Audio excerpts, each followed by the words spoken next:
You are listening to Heroes Never Die, your one-stop spot for all the latest news, Overwatch League results, and mishaps in Overwatch. Here are your hosts, Totemly Drunk and Edinar.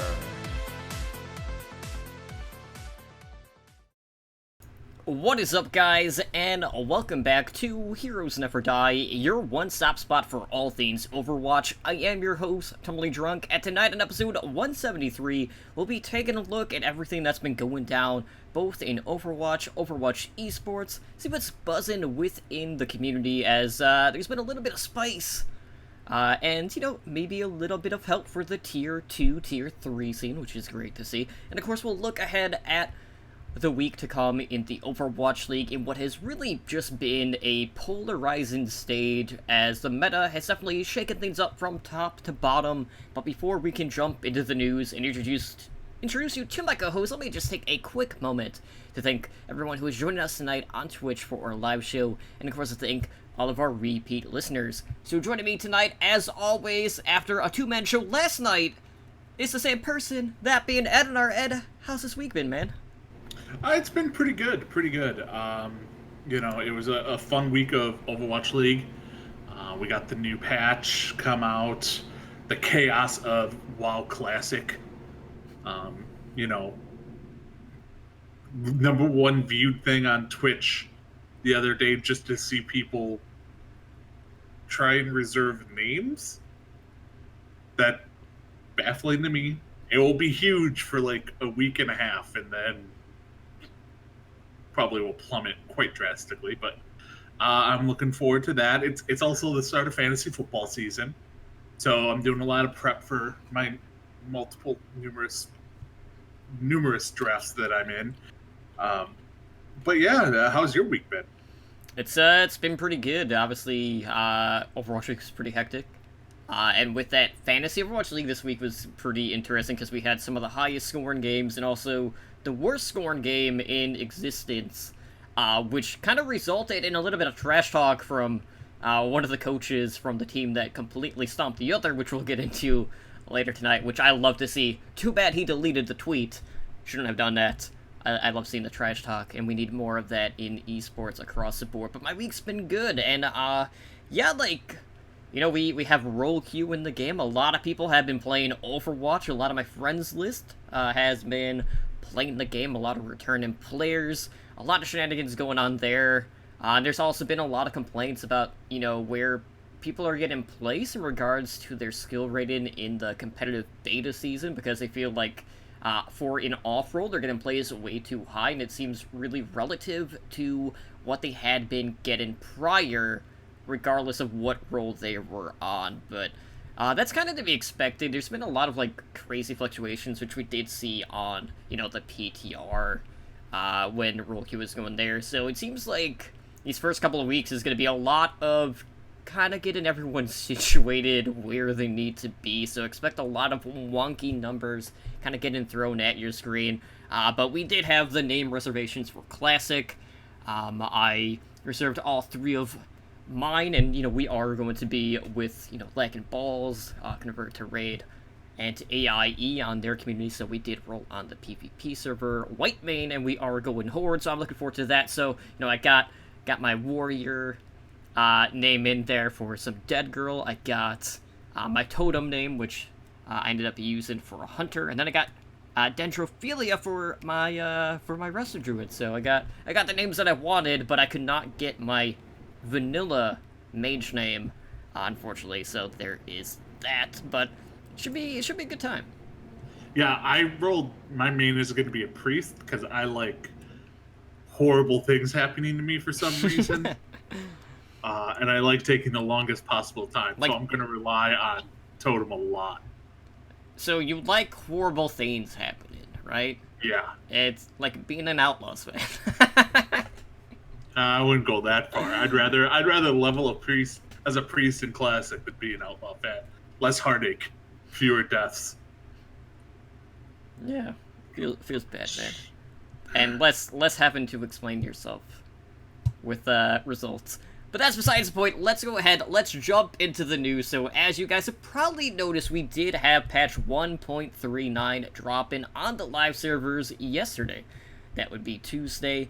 So we got Roll Queue, we got Sigma, we got the Roll Queue competitive beta season, which is underway, which Sigma is actually a part of, which is kind of interesting, because normally new heroes don't get rolled into competitive right away, and yes, this is like a fake competitive season, but you're still getting some of the awards. But were you at all surprised to see Sigma just getting thrown in immediately like that, as opposed to the traditional method of waiting 2 weeks? Oh no, just because it's a unique scenario where this is a beta. Mm-hmm. Like the competitive nature of the roll queue, the SR that you gain and whatnot is not sticking around. Like, this is just a beta to test it out live with more people who actually will test things before it goes live. So there is still that grace period. It's just in a more competitive nature than a quick play. Yeah, as opposed to, the 50 people that were testing on the PTR. Yeah. Now, with that said, everyone is just playing Sigma all the time, and it's not fun because he's not good. Like, even the pros don't even believe he's that good. Like, I was reading NBC in Philadelphia interviewed the two Poco and Sato, and they asked them questions about Sigma and stuff like that. Both were like, yeah, no, this kid's just not there. So pro tip, guys, if you keep running into Orisa Sigma comps, if you're playing DPS, just go Symmetra and beam the bejesus out of them. Oh yeah, it's not, there's a lot needs to be tweaked with Sigma. Like, the ultimate needs to be ticked up a lot. Like, he needs to generate that a lot quicker because it's already one of the worst in the game. His shield just feels wonky, I think is the best way I can describe it. And the rest of his abilities are very lackluster outside of his ultimate. Like, his ultimate, obviously very good, but the rest of his abilities are just meh at best. Because he doesn't fit into that main tank role. Like, he is not a main tank, but he's not quite an off tank. So he just doesn't have a place right now. So it'll be interesting to see what happens. I don't like him. I haven't played him enough to really justify where my stance is as of now, but he is kind of in an opposition, and like his damage outside of like landing the rock throw and like just following up with your two, can't even remember what the heck to call them anymore, like the orbs basically. Like, you do have good bursts with that, but outside of that his damage does fall pretty short.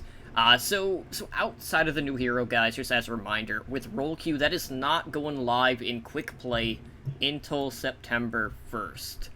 But we do have a slew of other changes, and I know we've covered this in the past, but just as a refresher, they did increase the cost of ultimates across everything by 12%. There was a change to the slowing effect, so instead of stacking, friendly and hostile slow effects are going to be separate, and then the movement speed will be determined by whichever is slower. So, this is gonna be more of a change to, like, Widow when you're scoping, Reinhardt when you have, your shield out, things like that. It's also gonna have some effect on, like, Symmetra turrets as well. So I'm really anxious to see how that's gonna come into play.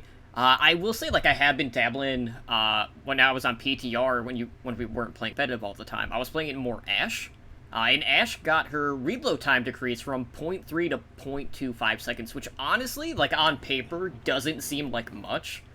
Night and day. But it is a huge difference. It feels so much better, and it has more of a rhythm to it now, because with the reload time prior, it just felt like you were reloading for an eternity, really, between shots, and now that is not the case. So maybe this is gonna bring Ashe up just a little bit, but I'm pretty excited about that change in particular. Mm-hmm. that me and Spider talked about it one time when he was streaming. That it just she feels more natural and smooth now Mm-hmm. when you do all of this. Like it feels better. I don't know if it will make her viable. Depends on if we start seeing Orisa Sigma. Because if you start seeing Orisa Sigma, Ash is not the best against shields. So I don't know if she'll be played, but you know, we'll see how that goes. But she definitely feels a lot better. Yeah, we also have all of the Brigida changes to try to make her more viable with 222, because without any sort of changes, she would have been pretty much dead in the water. So looking at her no, I don't want to say rework, but there were quite a few changes. So looking at her Inspire, which is her passive, they increase the healing from 100 to 130. The self-healing that you get from your passive was halved. Repair Pack they tweak to give it 3 charges, but they dropped the amount that it heals from 150 to 120. And instead of being an instant heal, this is now a heal over time. It heals over the course of 2 seconds. And if you're going to throw an armor pack at the same target back to back, what will happen is it will extend the current duration of the heal by 2 seconds. Now, outside of that, they also made some changes to her whip shot, so they increase velocity from 60 to 80, and they also reduce the retract time from 0.6 seconds to 0.3 seconds. And of course, we got some changes to her barrier. Her shield was reduced from 500 to 200, which is pretty significant. They also reduced the shield bash stun duration from 0.9 seconds to 0.75 seconds. And then they also increased the rally ultimate cost by 10%. Now, it's important to note that that rally cost is additive to the global increase as well, so they kind of double-dipped on that front. And we have all seen how potent rally is as an ultimate.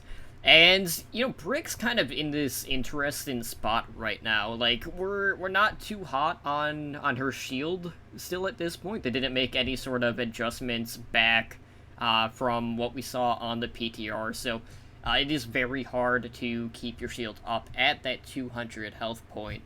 But what's been interesting about Brigida with all of these changes is with the way that Inspire is now, when you throw in armor packs very consistently, you are getting some ridiculous percentages in regards to kill participation. Like, there's a lot of times when people are getting, like, 98%, 100%, and that's because they're just constantly active in the fight. So, you can expect to see a lot different cards, so to speak, when you are playing Brigida in your games. Yeah, and that's a very misleading card, because it's going to give those Brig players, like, a set of self-confidence that they don't deserve. Like, sure, you had 97% kill participation because you threw an armor pack on someone.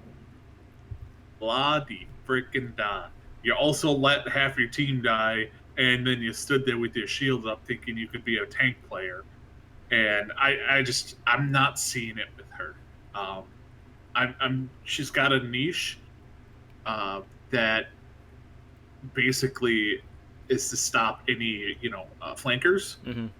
Really is how I see her, because you can't use her shield as a way to protect yourself. You have to save it for your shield bash, because if you don't have the shield, you're not allowed to do shield bash. So you can't have it up with risking that it just gets broken.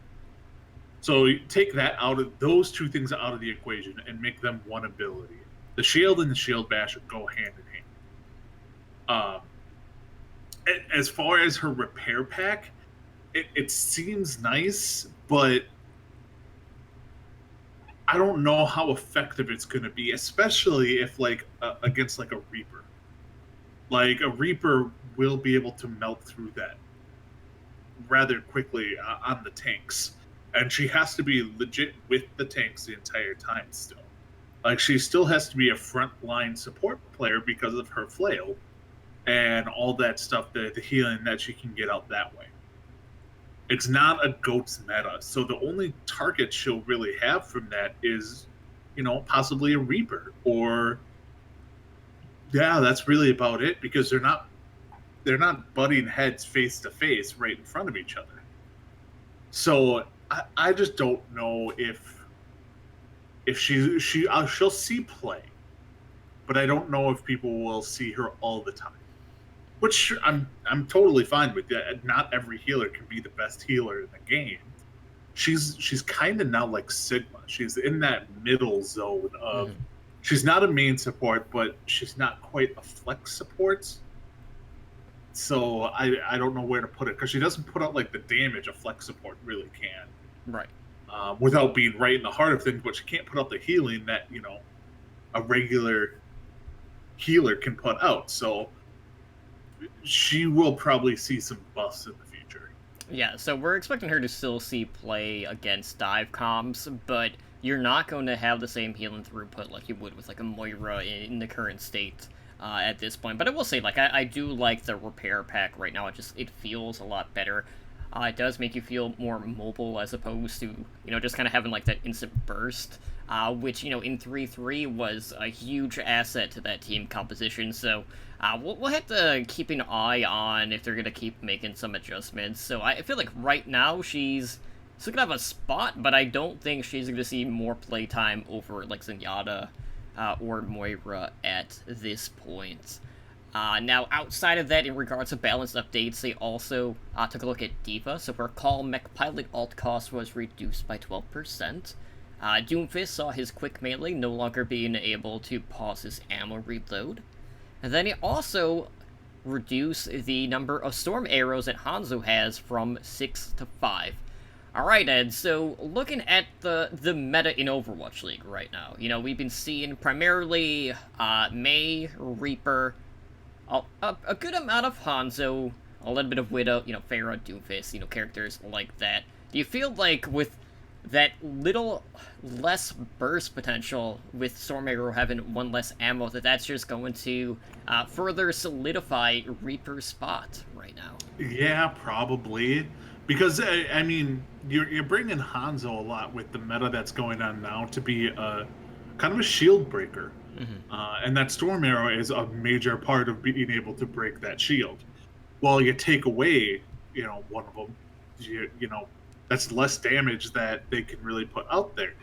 Now, will it sway everyone from not running Hanzo? No, but it will solidify Reaper as probably a smarter pick going forward. That most definitely. Just make sure Nero and EQO still play Hanzo from time to time. That's all I want. So, and Corey. Corey needs to play Hanzo too. Yeah. Hanzo and Widowmaker at all times.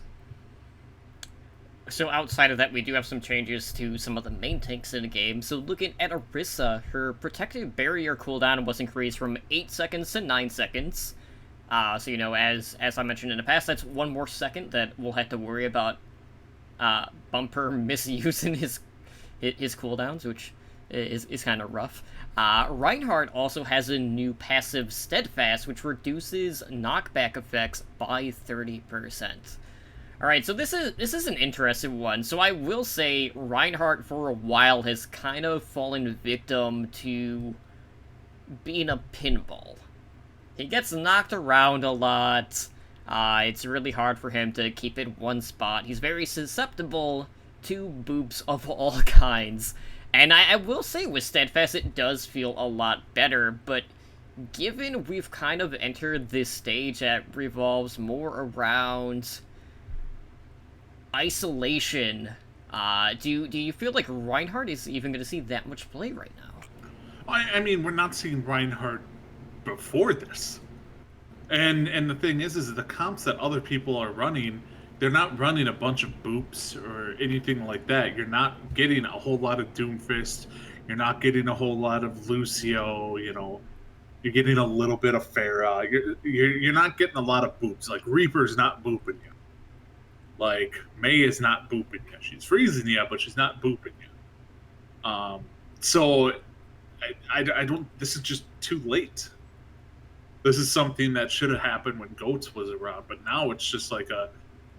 Thanks for this, but you're like 6 months too late with this change. Mm-hmm. I still don't see Reinhardt getting play over Orisa right now. Even regardless of what happened with Orisa, like I still think she's the top main tank right now. So outside of that, let's take a look at Sombra, who saw a couple of changes as well. So the hack duration on enemy players was reduced from 6 seconds to 5 seconds. Then he also increased the activation time for her EMP from 0.2 seconds to 0.35 seconds. So, on the lower end, across the board, this is more time to react against EMP. So, you have more ways to either avoid it, counterplay, all that good stuff. But I don't think you're too worried about Sombra at the lower levels, where you're not really seeing her. This is going to be more of a change at the higher level. But the one that I'm still trying to, figure out is the Symmetra changes, which all revolve around her teleporter. So there's a number of changes here. So for one, the teleporter has infinite duration until it is destroyed. Players are able to destroy the teleporter by using the ability to input. The cooldown starts when the teleporter is destroyed. They also increase the max range from 25 meters to 30 meters, and then the teleporter can be destroyed if the entrance is more than 40 meters from the exit. Now, it's worth noting, we have seen some teams experimenting a little bit with Symmetra in the Overwatch League. It's not, a primary theme, but we have seen it more so on Control, or just using the teleport in order to get to the objective a little bit quicker, right out of the dropship. But outside of that, I was trying to think of, what other situations we could really see this come into play, and, what are the go-tos that we see from time to time, primarily on, assault maps, especially on defense, is abusing high ground control with cheese comps, using a Bastion, and then being able to rotate onto high ground. Outside of that, I honestly don't really know what to expect from this change. I don't think we're going to see a sudden, a boom of Symmetra play unless people just keep running the double shield compositions, but I think that's going to be pretty short-lived. Yeah, I'm not seeing her coming up that much. Also, I've listening to a couple of streams. The changes to the Symmetra teleporter, no one likes. They're just this feels like crap. This feels like having to destroy your own teleporter. Sometimes you don't put it down, or sometimes you put it down in emergency situations, and now you're like, oh crap, I have to go back and I have to cancel this one, and then I have to place it down again. It just felt clunky, they said. So a lot of these changes, they seem they're quality of life improvements, when in actuality people don't like them that much. But yeah, unless we see, the Orisa Sigma comp, I don't see really anything outside of the cheeky shenanigans comps that we've seen. So, which I'm fine with. Mm-hmm. She's another one of those heroes. Yep, right in line with me. Yeah, May, she's the devil. But Bastion, oh god, if we ever get a Bastion Symmetra meta, I'm quitting. I'm out. It's only on Hanamura Point B, primarily. I am deleting the game from my computer if that meta ever comes around. Mm-hmm. So. Well, yep. At least we have an ability or an ult now that will have more impact against tanks, because they did buff Tracer's pulse bomb damage from 300 to 350. I'm excited about that one. I'm always a fan of seeing Tracer back in my games, so that's nice. We're still not quite to the potency that we saw initially from Tracer, but any Tracer buff is good in my eyes. And outside of that, they also had a couple of changes to Wrecking Ball's Minefield. So for starters, they increase the projectile speed from 10 to 12. Then they also reduce the activation time from 0.25 seconds to 0.1 seconds. Okay, so this is this is an interesting thing. So, I feel like Wrecking Ball's Minefield is meant to be a zone-in ultimate.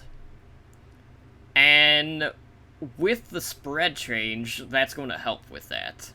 The problem is, for all you Wrecking Ball players out there, this is basically going to effectively remove the Pile Driver Minefield combo that has been ideal for getting picks whenever you use Minefield. Because you're not really seeing people just, like, get bumped or walking straight into your Minefield. That doesn't happen. But the combo is very effective, and this is essentially taking that away from you just due to the fact that the Minefield is going to be too spread out to get those sort of clusters. Especially since, you're normally swinging up in the air and dropping, the Minefield and then doing the Pile Driver. So, that sucks that that's going to go away.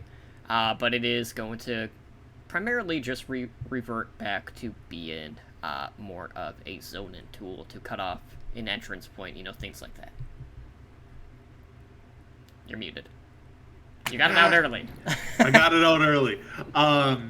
You will see, it will affect, the Pile Drive Ultimate combo that he does, but I think that's why they reduced the activation time, is to help combat that. Because if like you said, so he drops it and then does his pile drive. Well, the thing is they're less likely to be able to move out of the way going up than they are going down. So they will, in theory, if like some rudimentary math in my head, when he pile drives them up, the bomb should be activated and like on top of them, so they should hit them almost on their way up. Whether that actually plays into effect or not, I don't know, but that's how I kind of see it going. Mm-hmm. But few and far between will that be the case. This is just a bigger zoning ult, which is fine, because that's what this ult isn't meant to get 6Ks. Like, this ult is meant to keep people off payloads, off, choke points, off map objectives, all that stuff. So it is a 100% zoning ult that just makes the zoning bigger. Yeah, I know there was also a bug fix in regards to, like, beam-type weapons, where, like, if you're trying to track someone, there were times when it wouldn't do, like, the proper damage tick, so you should see a little bit more consistency with your Zarya and Symmetra, which probably isn't going to be, like, a huge deal at a higher level, just because the tracking of those players is going to be better, but on the lower end, this should be pretty noticeable, so a little bit more consistency there. But that's pretty much everything that was kind of wrapped into this patch. So again, like, I know everyone's really excited about roll queue.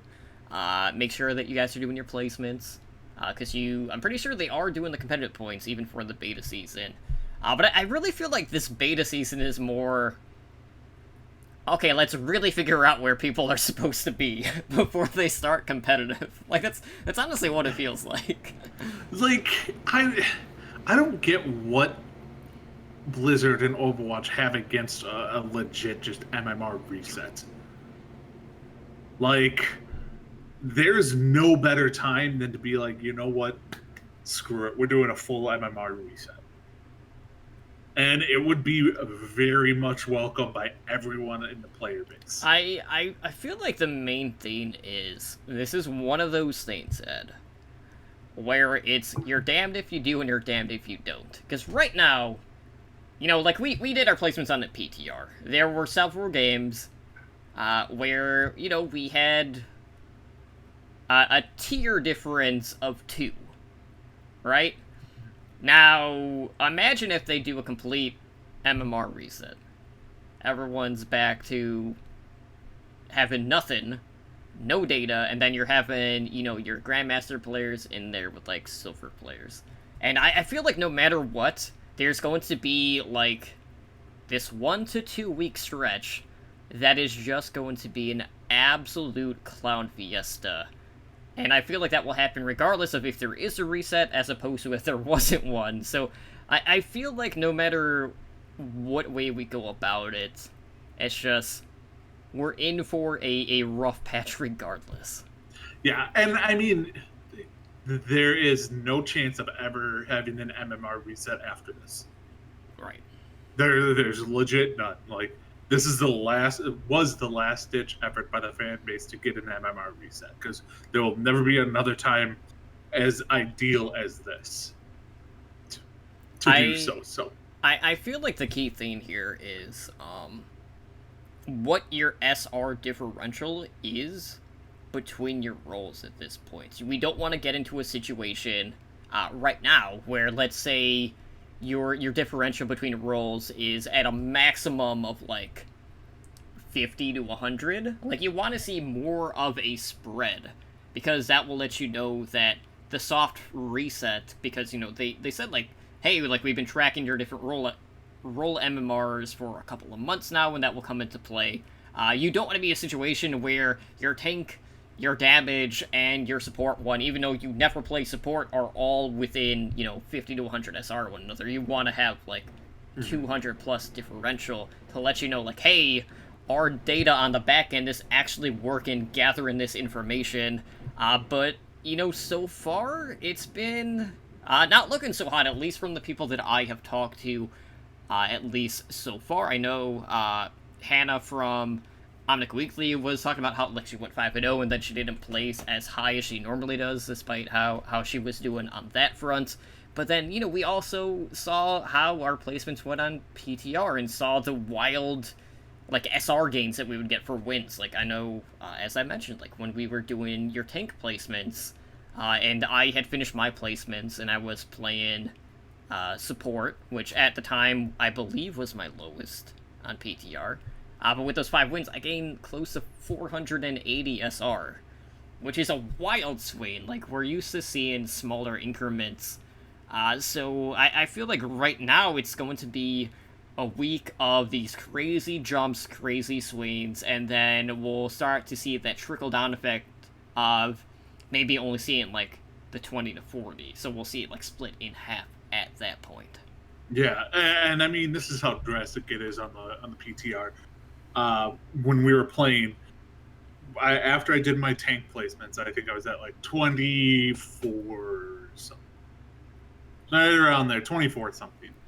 After 2 losses, I lost 430 SR.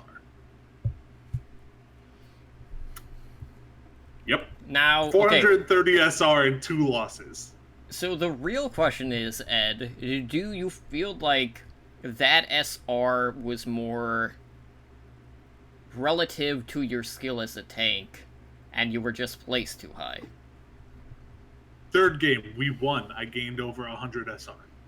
This is true. So one hand gives and the other takes away. So it's like, I don't know what's going on. Mm-hmm. Like, I had 3 matches and I went from top of gold to bottom of gold to middle of gold in 3 games. And then you have those players that were like hard stuck silver forever. Then all of a sudden they're in plat and they're like, how did I get here? Yeah. And this is not a knock on roll lock. I love roll lock. Mm-hmm. I just think they need to... There's something's going on with the SR, and it's not being made quite clear to all of us. Like, some people are like, no, everything's fine. This is normal. This is not normal. Like, it's just not. You don't lose an entire rank in 2 losses. Even if you got carried to Grandmaster, you're not dropping 500, 450, 500 points in 2 games. The only time that happens is if you're on the edge. Yeah, it was just weird. And that's what we were hoping would be fixed, and It doesn't seem to have been fixed. So I am very interested to see how I place on, now compared to what was on the PTR, to see if anything actually had changed. They have 2 weeks to get their shit together before the next competitive season. But yeah, like, so one of the things that I see Kesha is talking about is kind of like the differentials between the off roles. And, you know, that's really one of the things that is curious about role queue, is the fact that when you compare a main tank to a flex tank, obviously the playstyle varies drastically. You know, same with going like projectile to hit scan. And, you know, looking back at like the private profiles and all of that, maybe now is an ideal time to make everything public again, so we can have a general idea of what the other person on your role has been playing in the past or is willing to play, as opposed to just going in blind. Because I know for me, regardless of if I want to flex or not, I do feel a lot more comfortable on certain heroes, and then if I don't know what, you know, my duo partner is going to play, or, you know, whoever I'm getting queued with, it's kind of nerve-wracking, and you don't want to be put in a situation of like, oh crap, I have to fill at this point. So it kind of brings us back to trying to insta-lock who you want to play, or you risk being put on a role, regardless of if it's something that you want to queue for, that isn't your primary. So it's kind of like an issue within the way that the game is played right now. So I don't know if we'll ever get to a point where they're gonna have sub-role options for the queue itself. No, because that would just be too much. I'm stopping that before it even starts. That should never, ever even be uttered in this game. Because then you have the whole, well, what makes a main tank? What makes an off tank? What makes a main support? What makes an off support? So no, never happen. Best solution I can give to people out there is, if you're an off tank player, there's one really easy main tank. Like, I'm not saying to master, but there's an easier main tank to at least be effective, and that's Orisa. Just go Orisa. If you need to switch to main tank, you know, continue your off tank love. Continue all that. But if you have to play main tank, play Orisa. It's a very safe bet. Same with support. If you're a flex support and the other person comes out and picks Zenyatta, your safe bet, just pick Mercy. Right. It kind of heralds back to the approach that, you know, we used to take a lot, and that's just learn a couple of different heroes from each role. And that would even include the sub-roles. So, you know, like recently I had been spending a lot of time on my gold account learning Reinhardt, because that was like the one main tank that I just never really put time into, and now I feel a lot more comfortable. And sure, you know, a lot of that was because like Reinhardt was meta at the time because it was 3-3. But you know, you don't want to put yourself in a position where you're like, oh crap, I can't play any main tanks, so now we're running like Diva Roadhog. And then you're just like, well, this isn't really going to work. We have no way to shield outside of, you know, Roadhog body block, and then just being an ult battery at that point. Yeah, and I'm not saying learn all the main tanks. Just learn one. And it doesn't even have to be the most comprehensive. Just be coherent. And then it will make your life a lot easier. Because then, you know what? You can insta-lock that Roadhog or that Diva. But if that other tank is like, screw you, I'm going to go Diva or Roadhog, then you can switch over to Orisa. And you'll be just fine. So, you know, moving on, we also have a community shout-out this week. And, you know, I know with role queue being introduced, before the patch was deployed, a lot of people were tweeting about, you know, queuing up for competitive to run goats for one less ride. This is, like, all over Twitter, and I don't know why. Like, I don't get the appeal, but, you know, everyone seemed to be having fun with it. So obviously GOATS is no more with 2-2-2 being put into the game. But, you know, there was kind of a swan song in the form of a parody for the triple tank, triple support meta that was released by 110. And it was to the tune of Take Me Home Country Road by John Denver. Now, I will John say... John Denver's full of shit, man. I will say, like, I did actually enjoy this. Like, we normally... Like, Overwatch parody songs are very few and far between. I know, like, Faria had like the Christmas carols. Most recently was probably the most the last thing that we saw. But outside of that, there's a couple of raps here and there, but that's basically been the brunt of it. So I always like seeing things like this popping up. But it was a good one-time view. But it's time to put it behind us, guys. Goats is dead. No one is going to call the new meta new Goats. That's not what it is. Yeah, we have something way more boring than Goats. So Goats is dead. We got something more boring.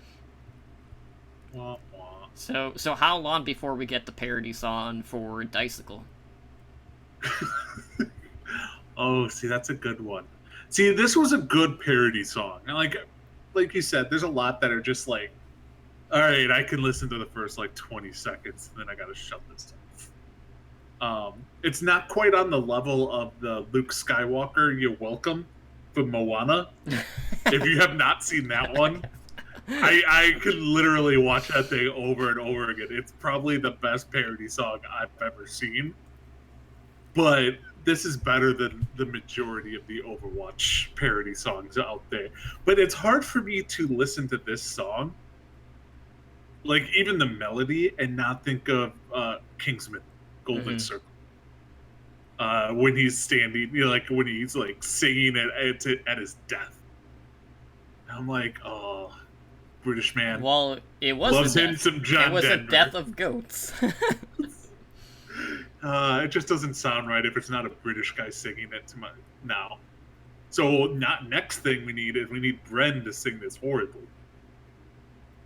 Get him to dress up as John Denver and sing this song. No? I mean, we've seen Bren do stupider things. I saw him on stream the other day.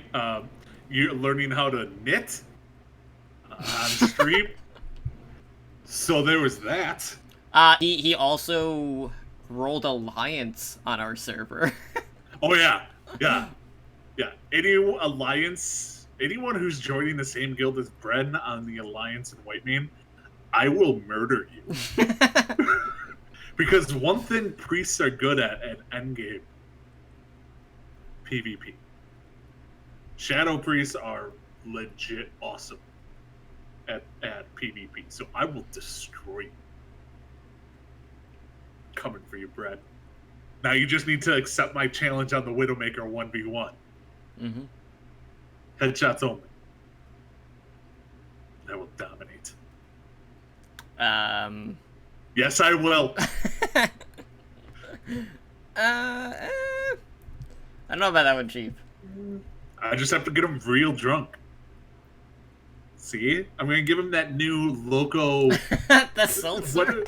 The Seltzer? What is that? 4 Locos? The stuff that got banned? Yeah. They're making a Seltzer now? And it's 14%. 14%. White Claw is 5%. They're like, no. We're going 14%. It's blackout in a can. Mm-hmm. So I'll buy him a 6-pack of that and he'll be out. And then I will win. Technicality is still a winning condition. Sometimes you just gotta do what you gotta do. Exactly. But anyways. In my BlizzCon bag. Why is half your bag 4 Locos hard seltzer? Mm-hmm. Don't get me started, TSA woman. Then just keep walking. I don't even want to try it. That just sounds like a bad time. The TSA security dogs will freak out at your bag. You're just like, oh Lord, they're gonna search me, aren't they? Mm-hmm. Said 4 Locos hard seltzer. Didn't think we'd be talking about that on the show tonight. Yeah, it's one of those scenes where you can't imagine anything going down harder than say the New York Excelsior against the Guangzhou Charge. Oh man. Nice comeback. Nice comeback. Okay, so Sunday night, there was this 4-0 in favor of the Guangzhou Charge. And after this happened, one of the Guangzhou analysts, Cuddles, took to Twitter to throw a little bit of shade at New York Excelsior. And the tweet, which has been deleted, but it said, "Hey, NYXL, thanks for the game. I just wanted to show you what Point B on Anubis in Blizzard World looks like. Shame you couldn't get there. Heard it's a nice place. Don't forget to check out the gift shop." And of course, it had, Point B for both of the maps.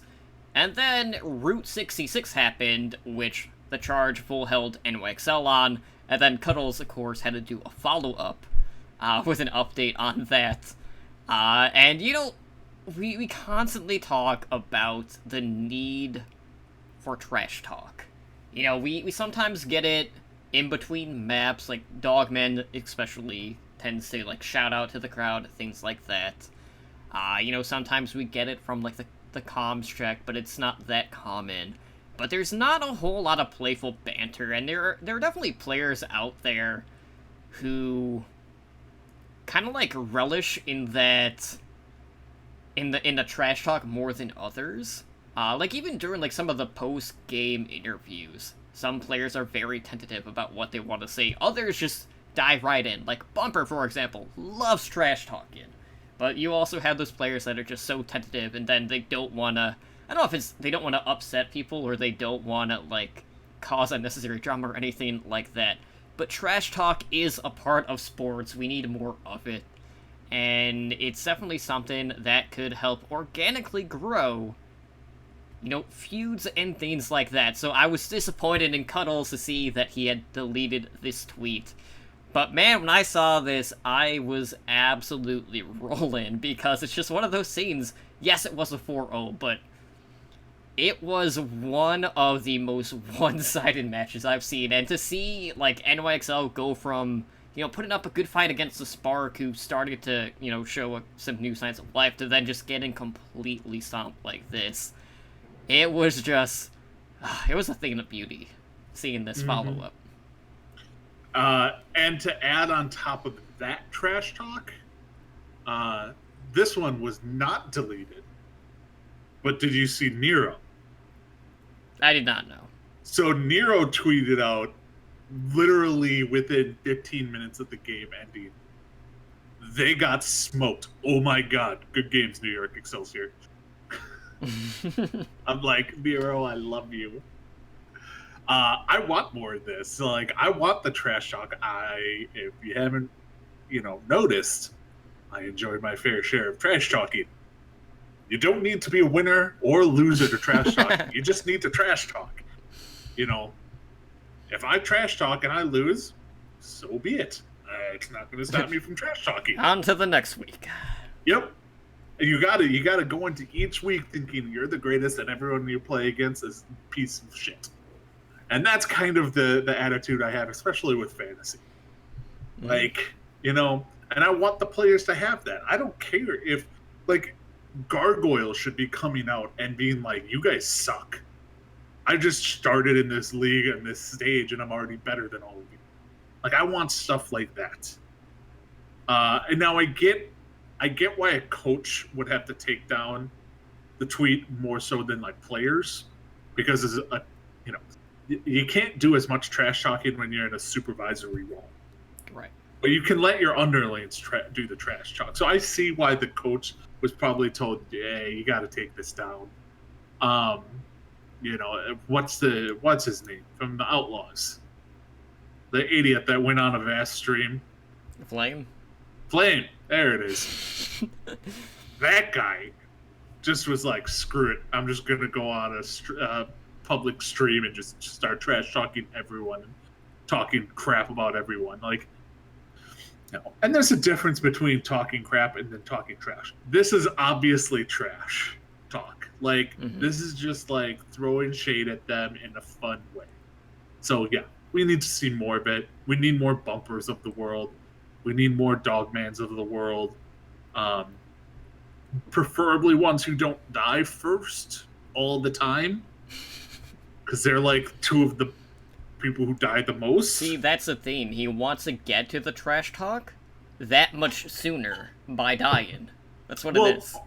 Also, if you die and you come back and you win the fight, you have that much more trash talking you can do. It'd be like, your team sucks so bad, we beat you 5v6. Mm-hmm. Like, and in Vancouver's case, that happens quite a lot. But yeah, I love trash talking. It's so fun. I want to see more of it. Bring it on. We need more of it. Mm-hmm. Because what we're getting right now just is not enough. Yeah, a lot of the Korean players, they try and trash talk in the interviews, and I don't know if some of it's lost in translation between them and like Danny, and like he's just not portraying the trash talk in the right tone. I feel like that's what it is. I think it's more he downplays it. Yeah, like he needs to like work on his tone of the trash talking, because like they say things that could be construed as, but it's polite trash talking, and polite trash talking is just garbage. Don't even do it. Don't even trash talk if it's polite trash talking. No one likes it. Get that out of here. Like that's like trash talking in a PG movie is not fun. We need PG-13 or higher trash talking. Like, it doesn't have to be swearing. It has to be close. Mm-hmm. So, that is Ed and R's philosophy on trash talking. If you would like to reach out to me more about trash talking, screw you. You will not beat me. Yep. Yeah, polite trash talking is actually trash talking between two Canadians. Right? Eh? Yeah, that's basically what it is. Like, hey, you suck, eh? Mm-hmm. Want some of my poutine? Yeah, it's the whole "you're not my buddy" guy. Not my buddy guy. There you go. But anyways, another thing that I was really happy to see is revolving around the Tier 2 and Tier 3 scene. When it comes to major investment, and this comes from Kevin Garnett, who has invested in Triumph Esports. Now, Triumph has some assets, so yeah, they do have the esports org, Triumph Gaming, who had been competing in Contenders North America, but they also own Rivalcade. Now, Garnett joins, a laundry list of former sports players to invest in esports. Seems to be more and more common.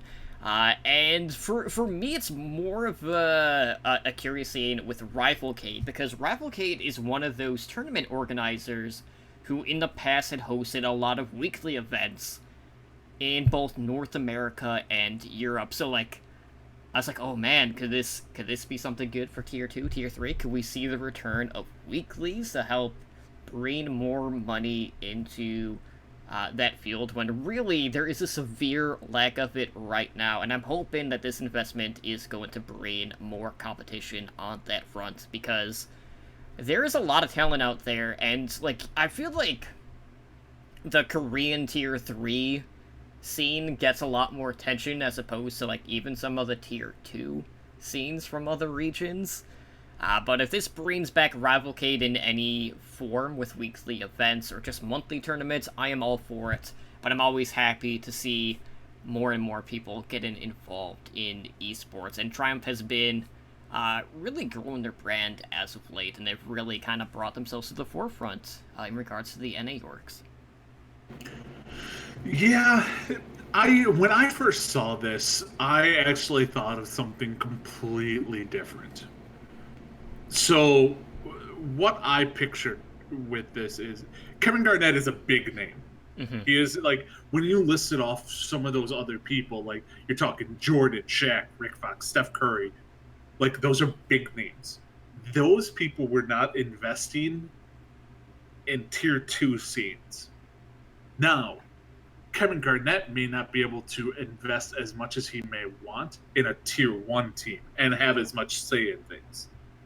So I'm almost reading into this as they may be gearing up for an Overwatch League expansion team. Like preemptively. Like in a year they could start building up, and this is the type of organization that could do something like that. They don't have ties to any other esports organizations. They're kind of getting the base in there and working that way. He is also like, and this is not Chicago, but he did play for years upon years in Minnesota, Mm-hmm. in Minneapolis. If Chicago is not the Midwest team to get it, Minneapolis is another team that could get it. It's a very large city, so maybe that's something like that. I don't know where he actually lives. I know he's from South Carolina because I remember him when he got drafted out of high school. That he was originally from South Carolina. Uh, but I don't. I mean, I can't speak to where he lives now. That'd be creepy. And and I am not stalking Kevin Garnett in the least bit. Yeah, shut up, Owl. He's talking about the Boston Celtics and his love for Boston sports. No, I'm done with him. But this could just be the first signing of a much bigger thing. Hopefully, because you're not as someone with that big of a name recognition. You're not like, hey, maybe I can revolutionize the tier 2 scene of one esports organization. Like, it's more, they probably have bigger goals out there, and he wants to get in on the ground level, kind of like Rick Fox did with League when he was like the first big name celebrity to like fully go in on esports. So maybe this is a sign, and that's the first thing that popped into my head is this could be the first sign of Owl expansion league for the for season 4, because you got to start thinking that stuff is probably going to have to start getting in the works later this year, because then they have to start working on negotiations and then getting everything settled. Like, there's a good chance this kind of stuff will be in play by January, February, whether we know it or not. They are getting things set up for that way. So, fingers crossed. Chicago, Minneapolis, I'm fine with either. Preferably Chicago. Preferably Chicago. Preferably Milwaukee. I take that too. Just because, I mean, and I hate to say this, and I know I'm from Wisconsin, but the perfect time to build an esports arena in Milwaukee is right now, because they're building the whole Milwaukee Bucks area into like a destination with a bunch of buildings. They just finished the FISA Forum, and then they're starting to build other complexes around it. They could very easily put in a esports complex in there now and have it kind of be like Philadelphia. And just have like a sports district. Yeah, they have a sports district and all that stuff right in the heart of downtown Milwaukee. And I know the Bucks owner was rumored to have been in the bidding for an Overwatch League team before season 1. Right. So, possibly. I'm just saying it's possible. So you're saying there's a chance. There's always a chance. Heck, there's even a chance for Fusion Uni to make it to the Gauntlet still. Imagine that. Because they did advance to the Contenders Korea playoffs. So, just a quick update, guys. Let's go kind of like around the globe. Well, not all completely around the globe. Let's at least talk about who has made it into the Gauntlet and what is at stake in regards to some of the remaining slots. So, right now, there's a lot of Contenders playoffs going on. The Pacific Contenders wrapped up at this point. That was Talon Esports picking up the win. And they advanced to the Gauntlet, which again will be in October. And then joining them, you have all 4 of the NA teams who have already been decided. We have Gladiators Legion, XL2, ATL Academy, and Team Envy. So we still have the one EU spot up for grabs, which is going to be between HSL Esports and Team Giganti. So that will be, the Contenders EU Grand Finals. We still have the China Grand Finals, which will determine who advances for that region. That will be between Team CC and LGE Hua. And then we also have the 3 Korea spots on the line when the Contenders Korea playoffs are underway. Now, we do have the bracket for Korea, so looking at the quarterfinal matches, we have Runaway going up against Fusion University. The winner of that will go on to face the top seed, which was O2. And then on the other side, we have GC Busan Wave going up against Element Mystic, with the winner facing Gen G Esports. So only the top 3 are going to advance. And, Fusion Uni having only won a couple of matches this season in Korea. It's gonna be... That's gonna be an uphill battle, especially knowing that O2's really been stomping people this season. So I don't know how confident I feel in Fusion Uni, even with some of the changes, Elk moving back to the States, all of that stuff. But man, is my heart conflicted, knowing that my 2 teams are facing one another. I did not want them to face Runaway, and sure enough, that's what we got. And I think Runaway will end up taking it. And side note, Runaway did post tryouts for an academy team, so a team to run in the Tier 3 Korea scene, which I thought is interesting. So we'll see how strong that team is going to be in the future seasons for Open Division. I'm just looking at the scoreboard here. So that makes 4 NA teams. Mm-hmm. 3 Korean teams. 1 Chinese team. 1 Pacific team. And is that just 1 EU team? Yeah. So 4 NA, 1 EU. Mm-hmm. Suck it, EU. So that's what happens when you lose in your own house. Exactly. The Korean contender, I wouldn't say Fusion University doesn't have a shot, because if they beat Runaway, I'd say they have probably a 50-50 shot of making it to the gauntlet, because I would say they would lose O2, mm-hmm. and then they have to just win the next game. They have to win the 3rd place game. So, and they would be facing either, Element Mystic and who was the other one? GC Busan. So it wouldn't be impossible, but I mean, they have won the past 2 games. I don't know if you want to call that a winning streak, but they have been playing better as of late. So it would be nice to see Fusion University actually make it there in their lone season in Korean contenders before they have to come back. So I'm pushing for them, but I still think Runaway is probably a better fit for this. They're just a better team overall. Wouldn't it be ironic if Fusion Uni end up making it only to get eliminated by NA? Oh, that'd be a thing, beauty. Because there's obviously a lot of talk about how Fusion Uni hasn't quite lived up to the expectations, or people having too much stock in them as an org going over to Korea. But we have seen ATL Academy has been scrimming a lot of the Overwatch League teams. Envy has been very dominant with Fusion Uni out of the picture. I'd say it's still a toss-up when you put Fusion Uni against those teams, but I do think they would still beat out XL2 or the Legion at this point. But that would just be karma if an NA team is the one to put the dagger in the back, so to speak. Be like, you left us, you're dead to me. Mm-hmm. Type of situation. That would be pretty cool. Not gonna lie, that would be awesome.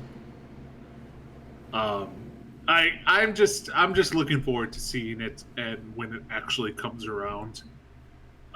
Hopefully Fusion Uni's there. I'm not planning on it, but hopefully they are. And then we can say technically there's 5 NA teams mm-hmm. in the 8-person field, and then we all still lose to Korea. Because let's be real, O2 Blast is probably the best team. It's 10 teams, but I get your point. It is? Oh yeah, my math sucks. Yeah. I didn't include EU because they suck so bad.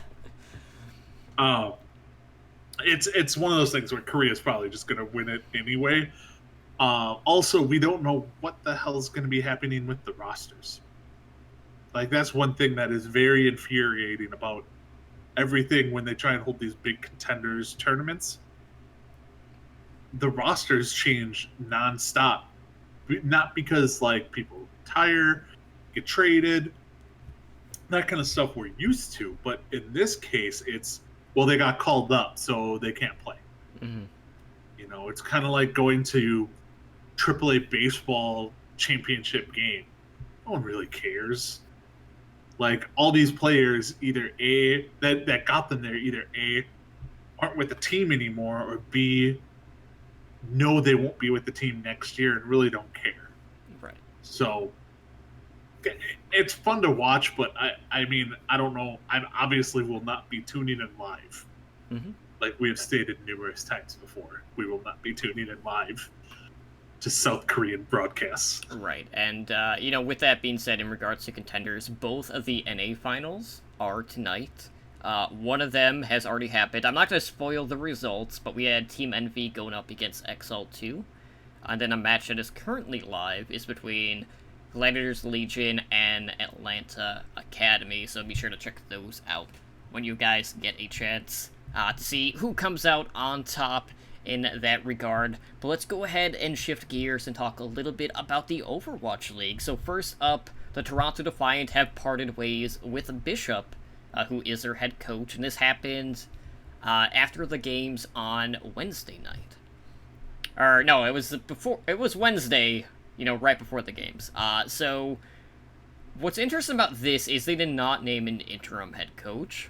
So instead, they kind of just spread out the coaching duties between the other coaches, so Optidox, Moby Dick, Bargo as well. And looking back, Bishop had joined the team back in September. And this was, before Toronto had signed any players at this point. And, looking at his past tenure, he was with London Spitfire, which he ended up leaving. And they basically went without a head coach for the remainder of the season and still ended up winning. Toronto cannot do that because they're, kind of eliminated. So no such luck on that front.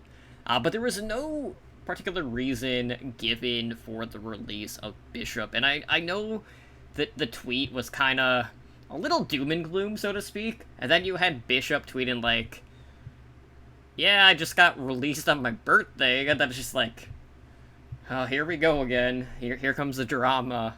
But do you think it was? Do you feel like the timing is weird at all? Because it's not really uncommon for a struggling team to just effectively release a head coach, regardless of if it's near the start of the season, near the end, midpoint, things like that. This was very odd. Very, very odd. It's not uncommon for a team to maybe make some changes during the season. But if you're making changes, 3 weeks before the end of the entire season, and you're just basically screw it, you're fired, something would have had to happen. It wasn't okay, we're going to try and change things around. Because what benefit does your team get by firing him? Yeah, you get nothing out of it. He could have been 3 more weeks as the coach, or at least coach in name only. Mm-hmm. And then you let him go at the end of the season for things our team didn't perform up to what expectations were, so on and so forth.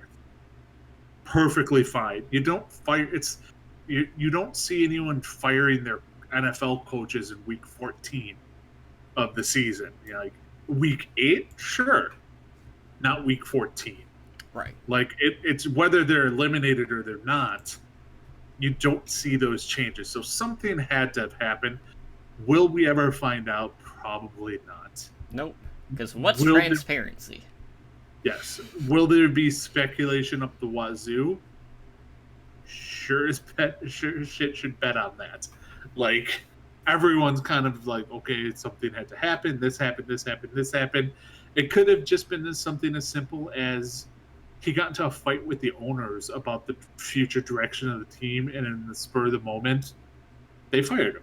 Mm-hmm. Could have just been something as simple as that.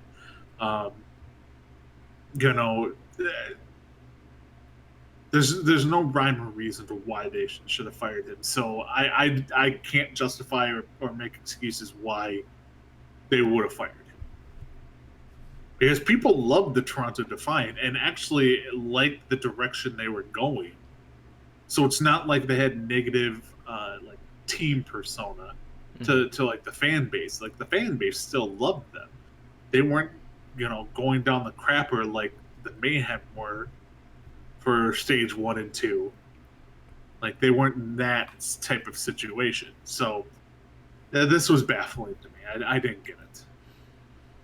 So outside of that, we also had a leaked memo that was sent by John Spector, who is the senior director for product strategy and business operations at Activision Blizzard Esports.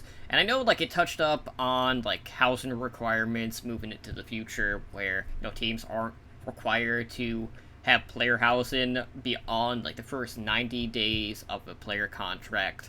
But the more important thing in regards to this memo was they brushed up on a soft salary cap, which was the first time we've actually heard about this for the Overwatch League.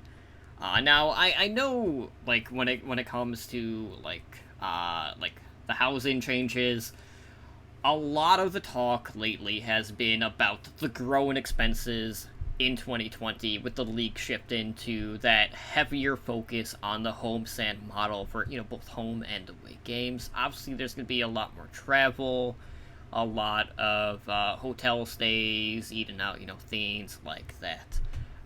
But the memo went into the competitive balance tax, which operates as a soft salary cap, or a luxury tax within the league. And this is the first time we've actually heard them talk about it, so we don't know what the figure is.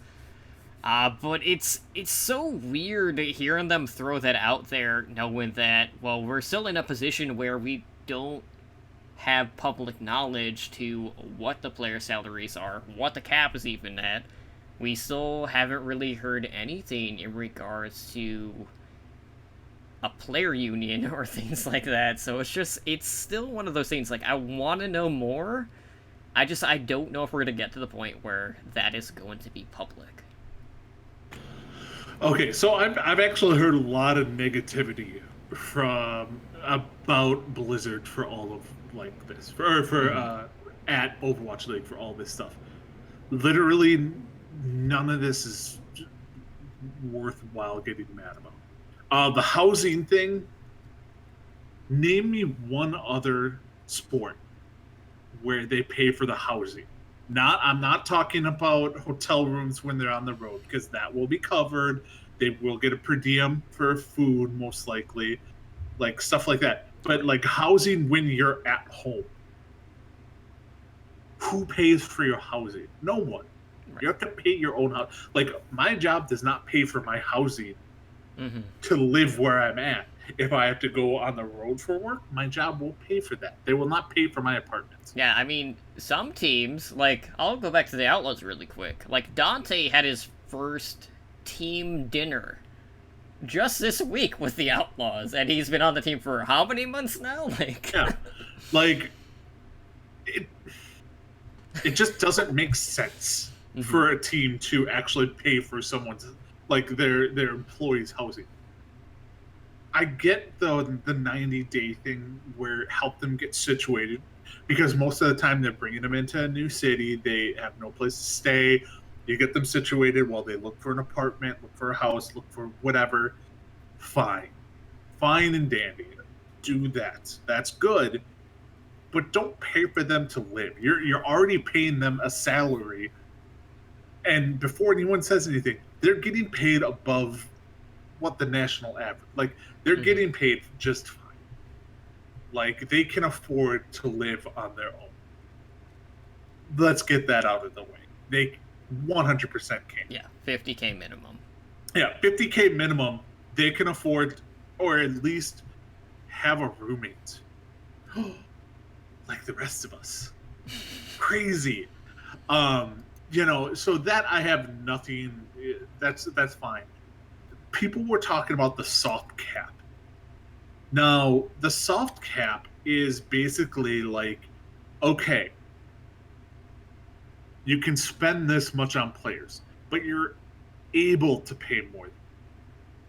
You'll just have what is considered almost a luxury tax. All the best teams in sports outside of football, because they have a hard cap. But like, look at baseball. What are some of the best teams in baseball? The Yankees, Dodgers. The Red Sox, Dodgers, Cubs. All of those teams pay luxury taxes every single year. Every single year. Because you know what?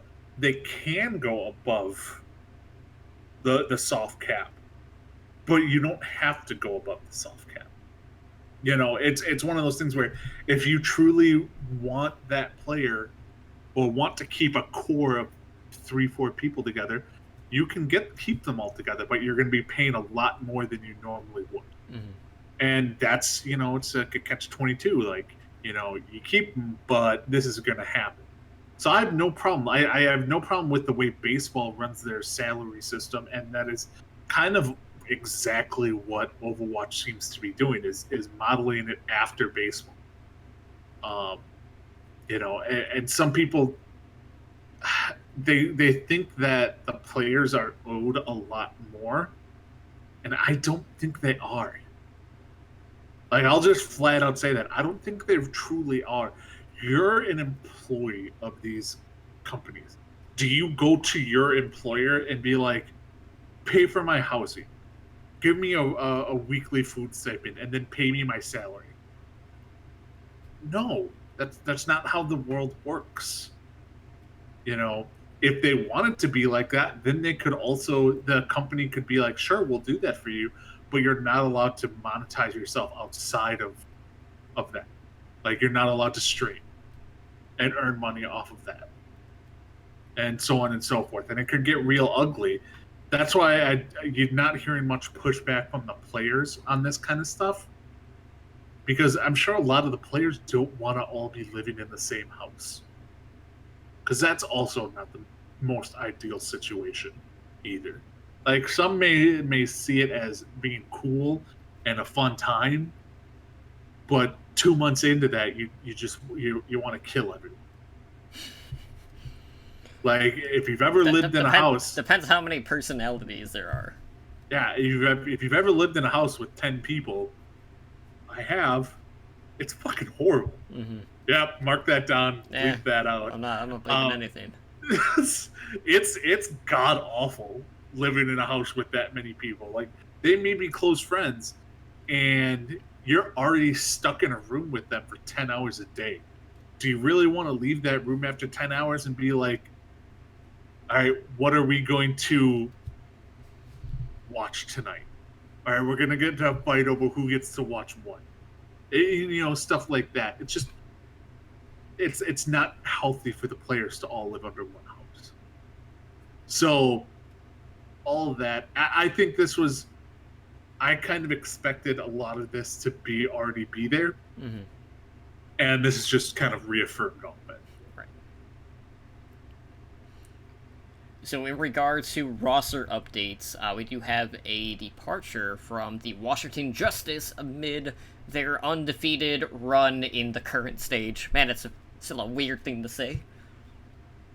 But, you know, it is what it is. 2-2 has brought a whole new horizon to the Overwatch League, but it is Fozzic's main support for Washington Justice, who is no longer on the roster. So Fozzic's, looking back, was one of the first players signed by Washington, and this was back in December. And after their early struggles, they went out and they acquired Arc from the New York Excelsior, and basically since then, Arc has been the start-in main support for this team. So Fozzic's has not seen the stage since, looking back, going back to March at this point. So he moved back to home in Pennsylvania in April, so he's been focusing on streaming.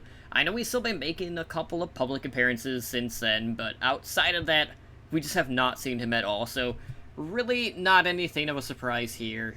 Makes a little bit more room for the next season.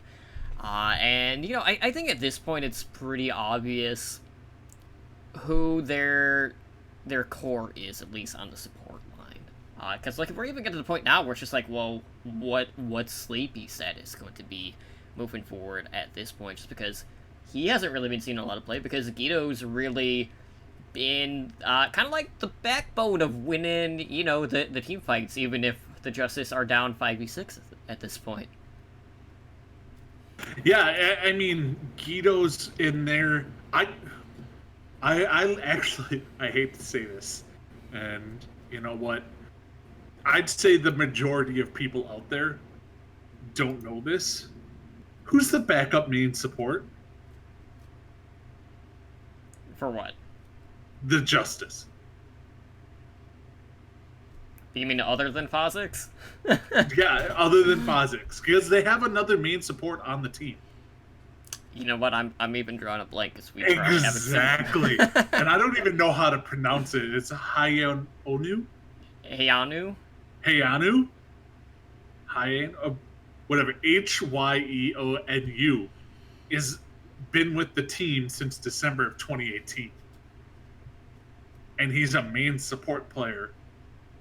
I didn't even know he was there. That's weird to have 3 main supports. Yeah, so I was like, I went and I'm like, all right, so Phosix was their backup support. I'm like, who else did they have in support? And I'm like, who is this guy? Someone that hasn't played. like, not only has he not only played, I have no idea who the hell this guy is. Like, he used to play for, let's see, World Game Star H2 and Metabellum. So that was WGS before they went to Armament. Yeah. So, and Meta Athena in Apex. Mm-hmm. So, I had no idea. But, like you said, he had taken a break from the team. And it was kind of, whenever you hear someone's taking a break from the team, it's just a matter of time before they leave. And he left, And he saw the writing on the wall. He wasn't going to come back playing in over Arc. Mm-hmm. So, we'll see what happens. It's not like they're gonna get like a stage title reign or anything, because Overwatch League doesn't do that. Plus, there's no stage playoffs. Exactly. So, I mean, this really means, as far as Overwatch League goes, this means nothing. Nothing at all. Like a 3rd string main support on the Washington Justice retired. Not really reading too much into that. Well, while Washington may be the champions of this stage, when it really doesn't amount to that much, we do have an update for another champion, at least the champions of Season 1. So, London Spitfire recently had visited Blizzard headquarters, which of course immediately began the speculation of, oh, this must be for their championship skin for Overwatch. Sure enough, that does in fact appear to be the case. Now, I will note that the skin is officially going to be revealed tomorrow, because I know the Overwatch League tweeted it. But this came after it supposedly got leaked ahead of time, so looking at the leak, it is a Spitfire skin that, comes for their championship win against the Philadelphia Fusion. It is a Winston skin, and it basically turns Winston into a World War pilot. So, he's got, like, the goggles, he's got the pilot helmet. His backpack had been replaced by propellers that spin behind him. It looks pretty cool, to be honest. So, if it kind of mirrors what we saw with the Jonak MVP skin, we should expect to see it sell for 200 Overwatch League tokens. But again, we will know for sure tomorrow when it's officially announced. But, like, I always laugh whenever we get a leak and then we just see, like, this immediate, like, panic from whoever. It's like, oh crap, like, everyone knows about it, we better announce the details now. So yeah, we'll know 100% for sure tomorrow, but it does seem pretty legit. Well, alright, so Cash in chat says Winston seems like an odd choice. Is it, though? Because think of it, really. Last season was a lot of just dive play, which is Winston. Like, Winston is your main tank. So they have a pretty darn good Winston tank on that team. Like, is there another signature hero from that team besides maybe Diva? Tracer. Tracer, maybe? But this Tracer seems has enough like... skins in the game, guys. God. Right? So we have Jetpack Ape. Instead of Jetpack Cat, we have Jetpack Ape. Because he legit has a jet on his back like a backpack. Mm-hmm. And he can fly. Sort of. He goes high up in the air. So we have Jetpack Ape. Hey, I have seen Winston getting launched to the moon, okay? I have too, see? This is pretty cool. Now, one thing, what if they go all out and they have this skin available for every character? Not just Winston. That seems like a lot. I can't imagine it. Would it really have been that much work for the art team, though? I consider it more for the cost purpose. Like, if they're just I can't imagine them, like, here, have 30 skins for 200 Overwatch League tokens. That would never happen. Depends on how much money they think they can make off of it. I mean, it's probably just Winston. We just won't know till tomorrow or today or yesterday, whenever you feel like listening to this thing. We'll go with, what is it? August 15th, they're going to be announcing it. We'll go with the actual date. But it is super cool, and I'm glad I have enough tokens to buy this as soon as it comes out, because it will be for a limited time. So you got to get it while you can. Because they have to release it rather quickly, because they're running out of time. They're running out of time for people to earn Overwatch League tokens. This is true. So, outside of that, we did have a lot of shenanery in the past week of the Overwatch League in Stage 4, Week 3. So, for starters, let's talk about New York, guys. Like, let's have a serious heart-to-heart here. So, NYXL, they start the week, they narrowly defeat the Hanzhou Spark. And then Sunday happens. They shit the bed against the Guangzhou Charge. And in 4 maps, all they did was secure 1 round of control. They didn't get any map objectives on Escort, didn't get any checkpoints on Assault, or in Hybrid. It's only the second time we've seen that in Overwatch League history in regards to the regular stage. Only other team that had that happen to them was the Shanghai Dragons last year when they faced the London Spitfire. And, it's one of those things. Like, everyone likes to put various narratives behind NYXL, but at some point, you just have to ask yourself, just look in the mirror and say, what the F is going on? Like, I don't like using the excuse of, well, they don't have anything to play for. Maybe they're just experimenting. Maybe all their scrim time is on the PTR for the season playoff patch. I don't like that, because we have been seeing NYXL trying to play the meta. We've seen them play May Reaper. We've seen them play May Hanzo. They have been getting outmatched playing the meta in its current state. And it's so easy to just make an excuse for them at this point. Like, this team is...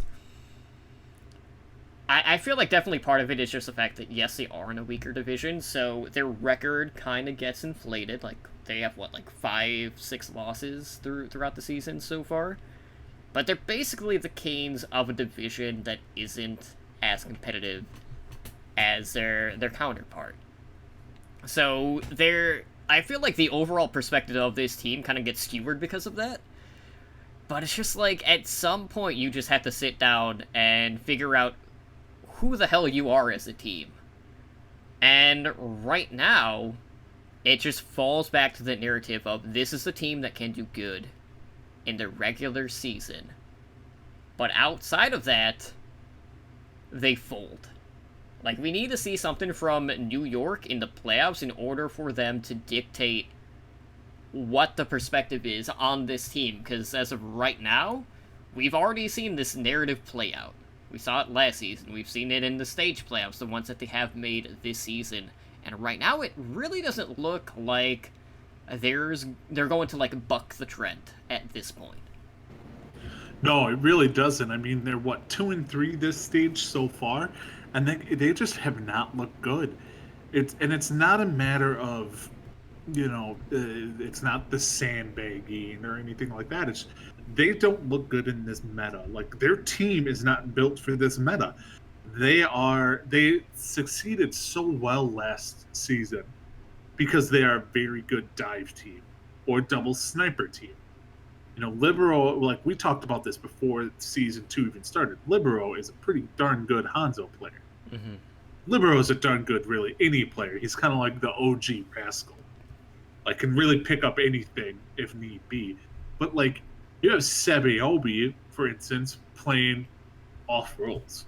You're having Nene. We don't even know what roles Nene actually plays. He's kind of like another Libero. Truly, he's like a jack of all trades, but not the best at any one type of thing. He's Libero light. Yeah. So you have Sebeobi, who's not playing his carry hero in Tracer. You have Pine, who we have not seen. You have Flower, which we don't know. So, like, their DPS is just kind of struggling to get by. Like, their DPS lineup now in this meta reminds me of the DPS lineup for Philadelphia Fusion for stage 1, 2, and 3.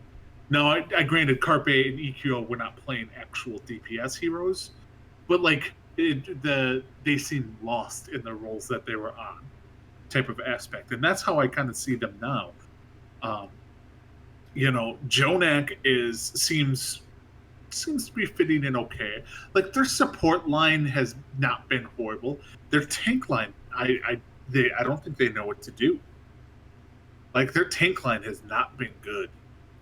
Yeah, Mono was honestly hard feeding in that series against the Charge.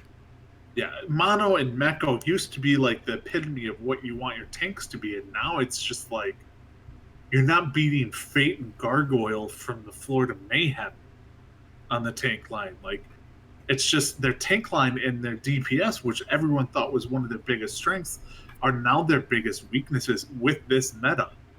And they're right on the same level with me as the Hanzo Spark.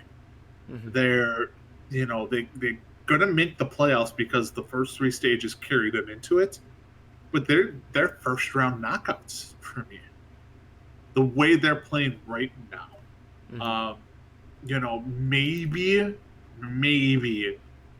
New York can turn it around.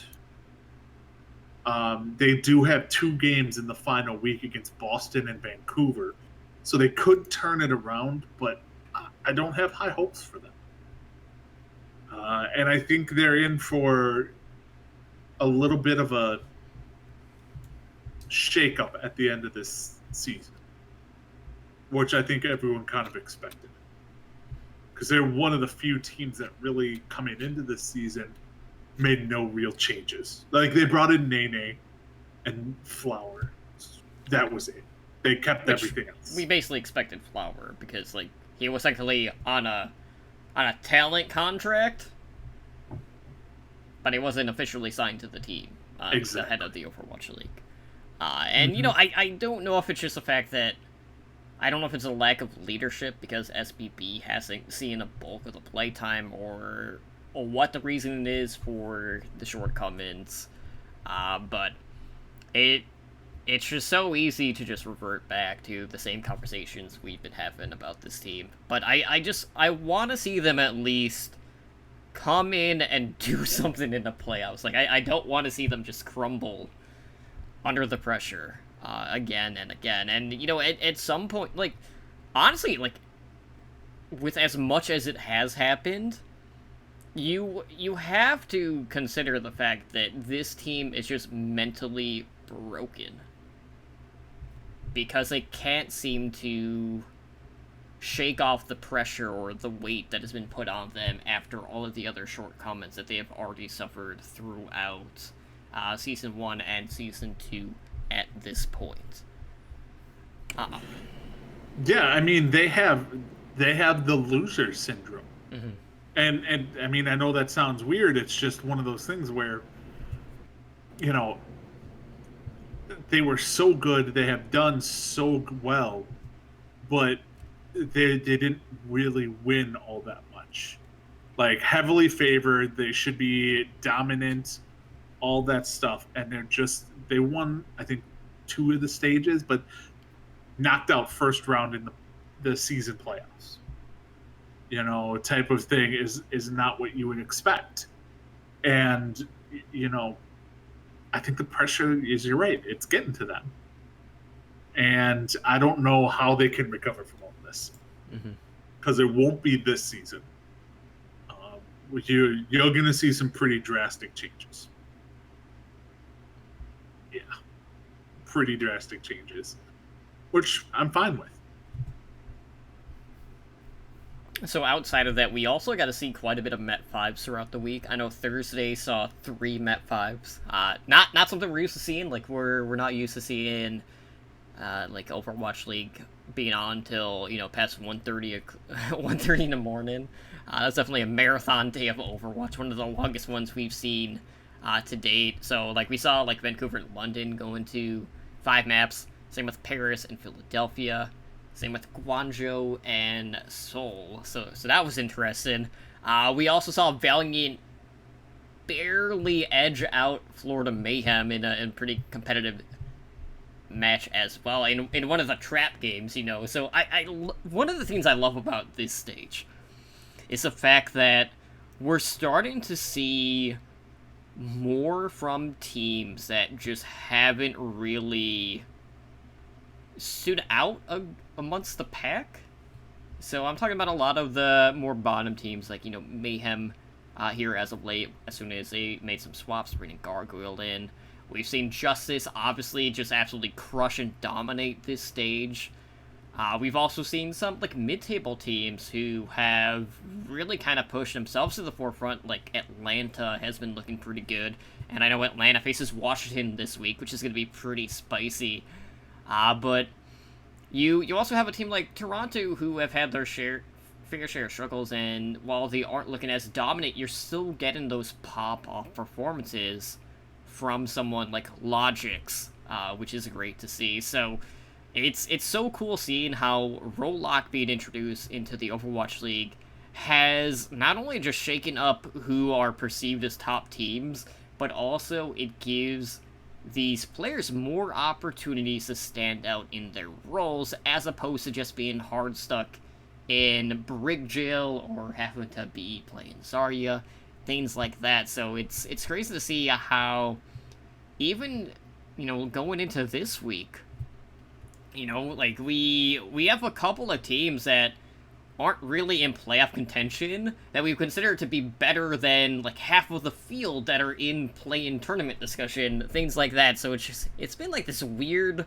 fluctuation and state of peril right now, and it makes for some exciting discussions. Yeah, I mean, if you think about it, what are the top 3 of the top 4 teams right now are the Washington Justice, the Florida Mayhem, Atlanta Reign, and then Guangzhou Charge are like arguably 4 of the top teams. I mean, probably throw Vancouver Shock up there too, just for this stage. I'm not talking overall, just for this stage. It's not something anyone could have predicted, and it makes it so much fun to watch. Like, you start seeing teams in a whole new light now, and it's because of the 2-2-2 roll lock. You start to see the Mayhem's plan, like bare hands, like, talked up for like 2 stages, like, wait for the right moment, and then we're seeing that moment right now. We're seeing things kind of work out how he kind of had always teased.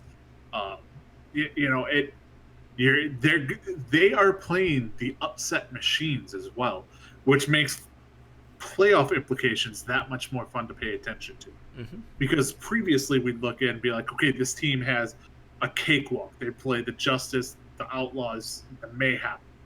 And then all of a sudden you're just like, well, crap, they play the Justice and the Mayhem. They have a tough road ahead of them, which is not something anyone has ever said ever. Like, so it's one of those things where I'm excited every week to see what is going on, and nothing stood out as much about that than this week Hmm. when you started to see, you saw the New York Excelsior being taken down, like the Charge took them down, like it was, New York Excelsior versus the last place team in the Open Division. Like that's basically how it's basically like me versus Spider in a 1v1 Widowmaker. That's kind of what it looked like. Um, and you saw that all over, God, what were some of the other ones? The just looking Justice versus Uprising, Mayhem versus Defiance, Charge versus Dynasty, Justice versus Outlaws. Like you just kind of saw it all over, and you're seeing these carry heroes actually be carry heroes, which is not something we were expecting to see, and not something we've really ever seen before the Overwatch League. Like even dating back to last season, we had strong characters, but we didn't have like, okay, Sebiobi was a god on Tracer, but he was not carrying the entire team as a Tracer player. He was benefiting the team a lot, but he wasn't a hard carry. We're seeing a hard carry by some of these players, like between Nero, Corey, people like Gargoyle for the Mayhem. Hmm. Those are hard carries, and that's not something I ever thought we would see. And we're seeing it this stage, and I like it. So, looking at the week that we're in now, that is stage for week 4, we do only have 3 games both on Thursday and Friday, and a lot of that is due to the fact that next week we have the rivalry week in LA, Kit Kat rivalry, whatever the heck they're calling it, because I know there's been 18,000 variations. So on Thursday, looking at the lineup, we have Uprising against the Mayhem, Fuel Spark, and then Dynasty versus the Dragons, which that one is going to be pretty big implications just because that is a 7th seed going up against the 8th seed. So both of those teams, like I feel like the Dynasty have looked more stable in the current meta. Dragons are still trying to differentiate like what DPS they want to be running, but that's also a team that I feel like has more options in regards to like flexibility. But Michelle across the board has been one of the standouts on the off tank this stage, so I'm really excited for that. And then Friday has 3 pretty interesting games. So we have Justice versus Rain, who are 2 teams who are coming in at really the top of their game in this current stage. You have Hunters versus Shock, which Shock have been the most consistent top tier team in this stage. Right now they are in the 3rd seed. Hunters are trying to cling on to their playoff hopes because they are currently ranked 12th overall. So that's a very important match as well. And then we have the 4 and 5 seed going up against one another when the Gladiators take on the Spark. Now, the Spark, they looked a little better this past week. But Gladiators are one of those teams who continue to live and die by their DPS duo. So I honestly don't know which way that one's going to go, just because just this past week we saw Gladiators, or at this time, the LA Big Geese, happen to bring back a series against the Dallas Fuel after they fell 0-2 going into halftime, but they did clutch it out, so that was a good sign there.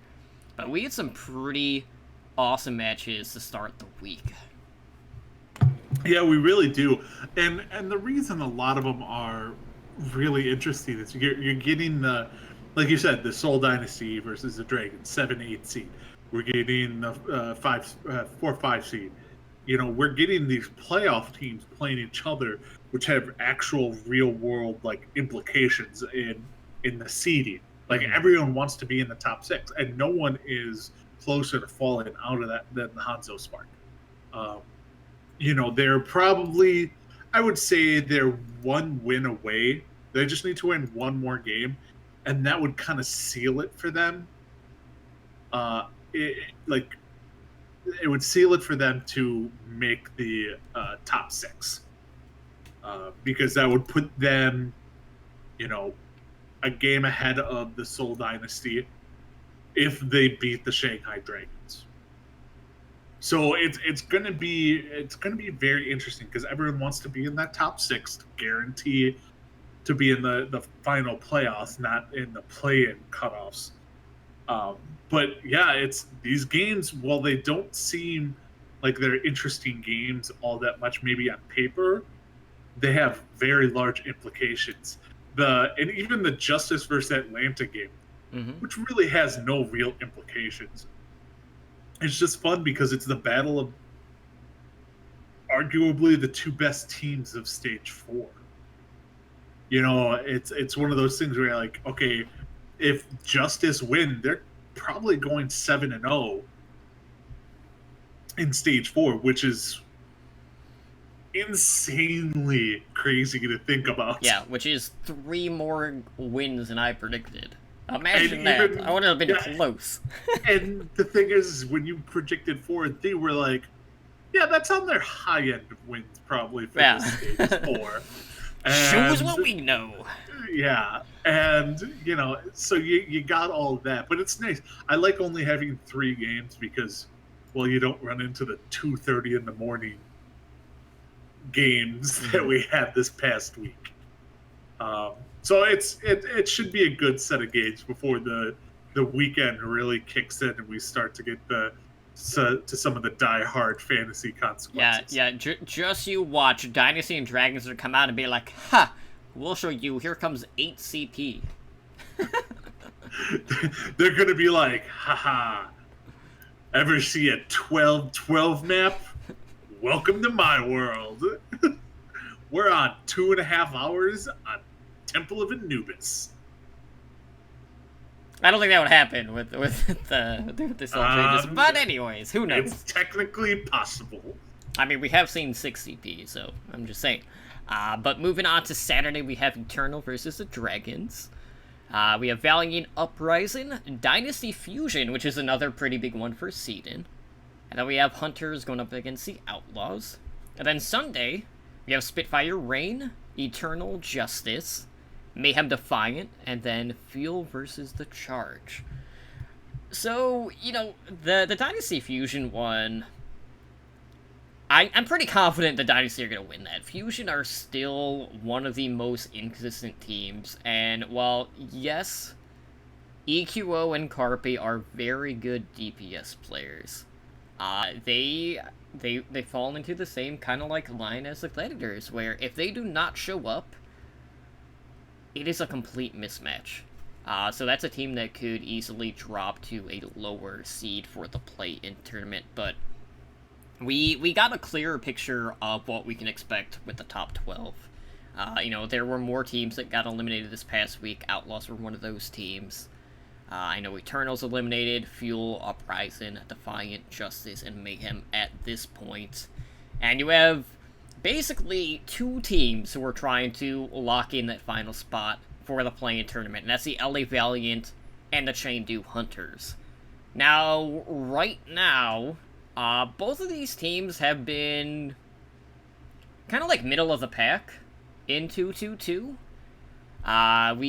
We've seen glimpses of hope on both sides, but then we've also seen them kind of be a little stagnant as well.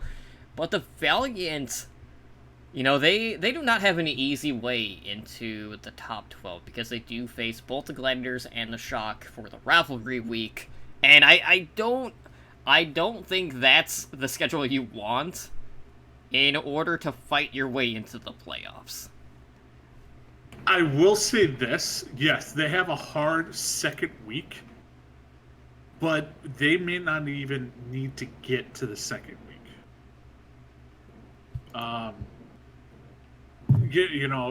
Saturday's games decide the playoff fate for 2 teams, and that's the Valiant and the Chengdu Hunters. The Valiant can technically clinch a playoff berth on Saturday, and it's not that insane to think about. All that needs to happen is they beat the Boston Uprising. Fine. Everyone's kind of predicting that. Very likely. And the Outlaws need to beat the Hunter. That's it. That happens. Valiant are in the playoffs. Chengdu Hunters are out of the playoffs. It's that simple, people. Like, the Valiant just need to tie the Chengdu Hunters. That's all they need to do. So, let's be real with ourselves. The Valiant are really, really big Outlaw fans this week. Like, really big Outlaw fans. Bigger than you, even, some would say. Bigger than Ed and Art, as Outlaw fans, are the LA Valiant fans. And that's their best route.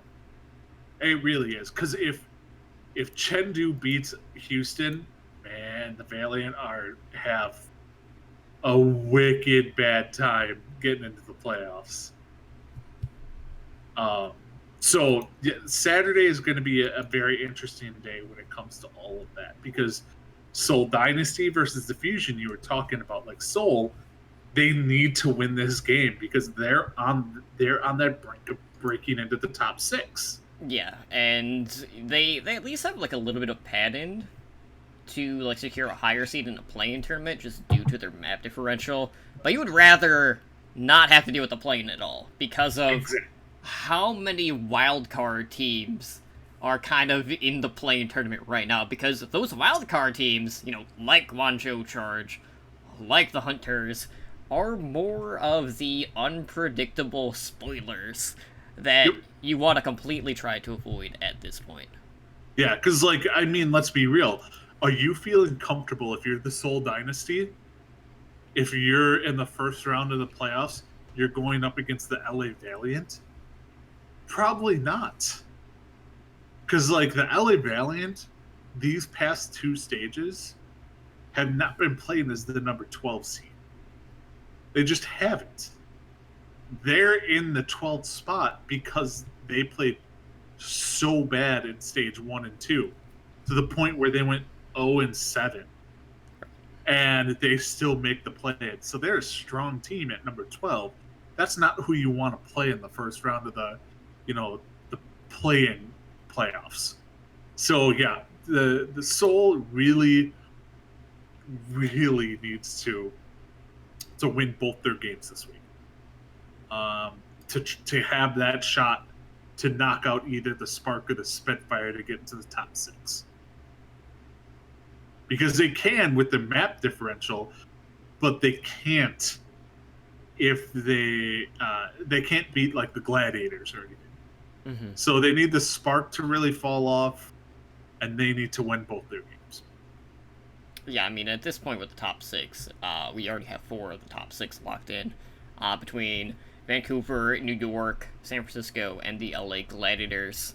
But right now, you do have the Spitfire, who are very likely to finish top 6. They definitely have the best shot at that. And now Spark and Rain are also in the discussion. And it's crazy to think, that one win that the Spark got this past week really put them in a position to finish top 6 after they really had shown no signs of life this stage. So it's looking potentially like they will be able to get their bye out of the play-in at this point. God, any kind of bye in the playoffs is much needed. And Cash actually brought up a good point. I was taking into account on Saturday that the Hunters would lose to the Shock earlier in the week. Because it's another one of those. I'm assuming the Valiant will beat the Fuel, and I'm assuming the Hunters will lose to the Shock. Which would put the Hunters at 12-15 overall, and the Valiant at 12-15 overall. If the Hunters win, they'd go to 13-15, and they don't play any games the following week. The Valiant have 2 games the following. So even then, they would have to win one of the next 2 games on Sunday to get in, but they may not have to if the Hunters lose both their matchups this week and go 12-16, and the Valiant win just against the Fuel, they'd go 12-14 with a higher map differential. So that's my thinking behind all that. But yeah, no, bye weeks are pretty massive. No matter what, there is something to be said. Some teams hate bye weeks, especially in playoffs, just because you get rusty.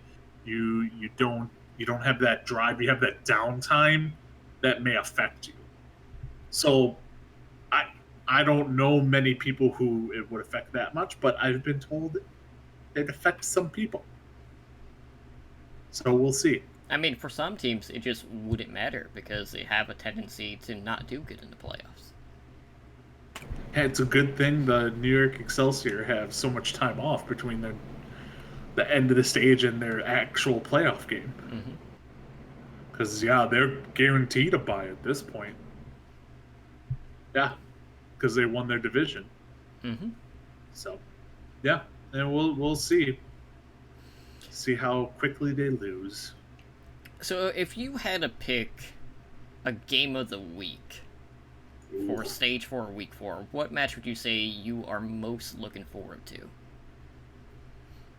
I'm going to answer that in two ways. Okay. The most exciting game, I think, of the week is going to be the Justice Atlanta Rangers. I would 100% agree. But if you're talking playoff perspective-wise and, like, the end of the season, Chengdu versus the Outlaws. Because I think that has the most playoff implications for the teams, included. Because one is, like, the last spot of the play-in is going to be between the LA Valiant and the Chengdu Hunters. It's 12 and 13. I think 11 is pretty much almost locked up at this point with Atlanta and their map differential. So I think it's between those two for that last spot, and that match, and that's the last map that the Chengdu Hunters have to kind of put in their footing on how they make it into the playoffs or don't make it into the playoffs. Yeah, what about you? For me, it would be very easy for me to say one of the Dynasty matches, because both of those are going to be interesting. But I really like this Hunters versus Shock match, primarily because when you look at both of these teams, they have a very distinct style. So Hunters have their style where they kind of do their own thing. They're kind of like a horror team to prepare for. And then the Shock have always kind of had their way of treating the meta, which is vastly different from the rest of the way that the league deals with it. We saw that in 3-3. We've seen that with the Resurgence of Baptiste with them. They don't do things the way that everyone else does, so it makes for this interesting clash where you're not necessarily getting just straight meta, per se, so you're going to see a lot of experimentation and a lot more counter picking in that particular match, so I'm really looking forward to that one. But I still feel very confident that the Shock will take that, but it's just a harder match to kind of mirror what your opponent is going to do in regards to getting prepared for this week. Yeah, the Shock are... I still don't know what the Shock are really doing. They're winning. They're winning. It's just they're kind of like the Titans. They're kind of throwing a bunch of different looks at us. Whether we're seeing Super, whether we're seeing Smurf, whether we're seeing Sinatra, Architect, Rascal, not seeing Striker. I think what it is, Ed, is it's just okay, we can beat you this way, this way, this way. Predict what we're going to do. The Titans and the Shock are sandbagging the right way, whereas New York last season sandbagged in the complete wrong way. They sandbagged themselves into losing. And, the Titans and the Shock are sandbagging their way into winning and throwing people off. Yeah, and it's also the philosophy that, when you see San Francisco play, you can tell that they just don't care about what predicament you're in. They are gas pedal to the floor at all times, and I absolutely love that about that team.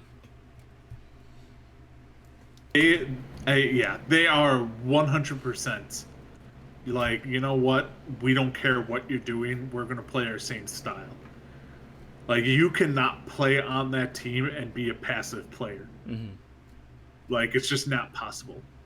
Like, they could, if Bedosian would not fit on this team. As good as Bedosian is, he is a more passive player. They could, Bumper should be on this team. Bumper would fit in perfectly on this team. Get Bumper and Dogman on this team. They will be the most aggressive team you've ever seen in your life. And it would work for them because that's how they play. It would be a race to see who could feed first. But they could both feed and they'd probably still win. Because they'd be pushed so far up that they could get back in plenty of time to mount a second defense on point A. So, it's Shock right now are looking like the best team. Mm-hmm. They are the ones who probably handled the transition over to Rollock the best from the top tier teams. Because Titans don't look as dominant as they did before. New York, well, we've talked about them. Gladiators, we've talked about them. The Shock have kind of just been there, and they've been playing pretty good. Yeah, and I'm not expecting them to slow down at any point in the rest of the season or even going into the playoffs. But with that being said, guys, I know we are nearing that 2-hour mark, if not already at this point. So let's go ahead. Let's close out the show for tonight. So if you guys want to help us out, the best thing to do, as always, is to go leave us a review over on iTunes. We also, accept podcast reviews over on some of the other platforms, but iTunes is absolutely the go-to, because that one's the most popular one. Plus, that will help us in our rankings, all of that good stuff. So we're always looking for insight on how we can make for a better listening experience for you. We do have a new review, which is from iTunes. This is a 5-star review from Duke Richardson, who says, "Really enjoy the podcast. Awesome content. Keep it up, and go Shock." Duke, you have an amazing name. I will just say that out there. There's nothing more like that. Is just like it's one of those badass names. They're like, "What's your name?" Duke. I'm not screwing with you. That's like the Simpsons equivalent of Max Powers. Exactly. Like, name me a crappy, horrible person named Duke. I'll wait, because there's not one. I'm like, Duke Nukem. No. But no, appreciate the 5-star review, Duke. Go Shock. Go Rascal. They're one of the funnest teams to watch. Mm-hmm. Have been for a while now, so go Shock. And of course, guys, if you are looking for more content to consume, and when Overwatch League wraps up, I know you're going to be looking for more content, because we'll kind of be in a little bit of a lull until the Gauntlet, and then BlizzCon, World essentially. Cup. Yeah, World Cup. So we got you covered. Check out Overwatch Recall. You can find a listing of Overwatch, Overwatch League, Path to Pro, Fantasy Overwatch League content on our website. And then every Sunday we do the weekly recall, where we have the episodic listings of all of the Overwatch content available on our website and also on our Twitter and Discord. But to keep up to date, follow us on Twitter at OW Recall. Now, if you guys would like to support our network, you can do so in a number of different ways. We do stream regularly on Twitch. So Twitch Prime subs are great. That costs you nothing. We also, there's the normal Twitch subs, which are $4.99 a month. And then, as always, we do have our Patreon, which we have tiers starting at just $1 a month. So for more info on that, check out our Patreon page at patreon.com/OWLnetwork. So you too could join the likes of our Master and Above patrons, Blazing Bob, Brendan, Joseph Ball Owl, and Kesha in helping our network grow. I like how you said deep thoughts about everyone feeded. Yes, that is true. Everyone does feed. And everyone needs to talk trash after the fact. I love that you just called it Kesha. I'm going to keep pointing that out, that you still do it. I've gotten something to stick. You have to stay consistent with some things. Okay. Like, hating the Outlaws, and then also bashing New York. Bashing New York is a new thing that I'm kind of getting on board with. I'm getting on the New York hate train. So prepare. You're up next, New York fans. And also, fear the wrath of the Ednar. Also, bad-mouthing Europe outside of Dublin. Suckity you. That's the other one. That's my catchphrase. Like, suckity you. I feel like there's no better catchphrase out there. Mm-hmm. You should sign on to every show. Be like, hi, my name's Ednar. Suckity you. There you go. Welcome to the show. Appreciate you coming. But you can contact our show in numerous ways to yell at me if you're an EU fan. You can email us at hndoverwatch@gmail.com. You can reach us on Twitter, and that's at @HNDOverwatch. We do have our website where we have all new videos and articles and stuff like that. Go over there now. We do have the new video up from Spider did about Sigma, and that's at owlshow.com. We are on YouTube, and that's youtube.com/Overwatch League Network. We are presently on Discord, so you can come join us over there on discord.me/OWLshow. And we're streaming live on Twitch at twitch.tv/OWLshow, where Totem mentioned before, Amazon Prime. We are Twitch affiliates, so come help support the show by subscribing to our channel. We do stream pretty regularly. We podcast regularly, too. And that's Overwatch League Network, which airs Mondays at 7 p.m. Pacific. Then we have Overwatch League by the Numbers, our fantasy show, on Tuesdays at 6 p.m. Pacific. And then this show, Heroes Never Die, it airs Wednesdays at 5 p.m. Pacific. Host streams, when available, run on a flex schedule, so be sure to follow us to be notified when we go live. It's usually Mondays before Overwatch League Network, and Thursday nights we usually do some fun shenanigans. Like, I think we'll probably be on tomorrow doing some placements on the beta version of competitive. And then we are on Patreon, like Totem said, at patreon.com/OWL Network. So if you want to help us out even further, come help support us over there. You can reach me personally and yell at me on Twitter, and that's at @EdinarOverwatch. Totem, where can they find you? Well, I am also on Twitter at Totally_DrunkCTR, where you can find me calling out Ramses over his 4th place finishes in fantasy this past week. And you know what? I hope we can continue that trend this week, because it feels pretty good. It's always a good day when Ramses comes in last place. Mm-hmm. And I'm going to throw it out there again. Cash, you did good this week. Mm-hmm. You did the best out of it. You beat all the hosts of OWL by the Numbers in our OWL by the Numbers league. You had a very good week. Good job. I completely shit the bed in the listener league this week. Like, that was a rough day. It was bad. But you did better. You did the best of any of our supporters, like our Patreons, anything like that. Mm-hmm. So good on Kesh. You win, not because your team was the best, but your team name was It's Going Down. Going Timber. Mm-hmm. Just better move.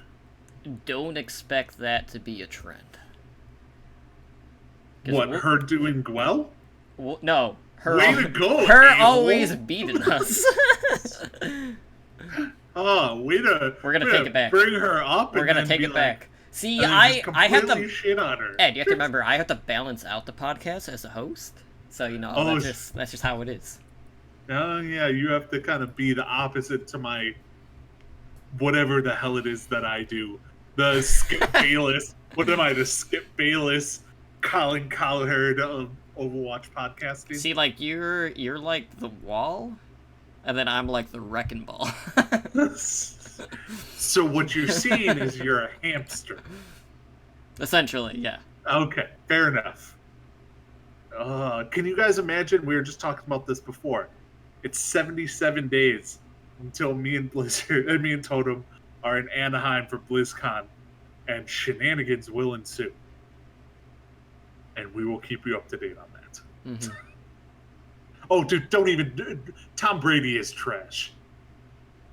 That's the way I know Tom Brady is trash, because where do you find flying footballs? In the trash. So he's just like, this is what I'm used to playing with. I found this in the dumpster. I live in the dumpster. I might as well play the same ball. I hate you, Tom Brady. But with that being said, guys, thank you so much again for joining us tonight on another episode of Heroes Never Die. This has been episode 173. I've been your host, Totally Drunk, joined, as always, by my co-host, Edinar. And we hope to see you guys back tomorrow night for some roll queue shenanery on our stream. Take care, and have a good night. Have a good one.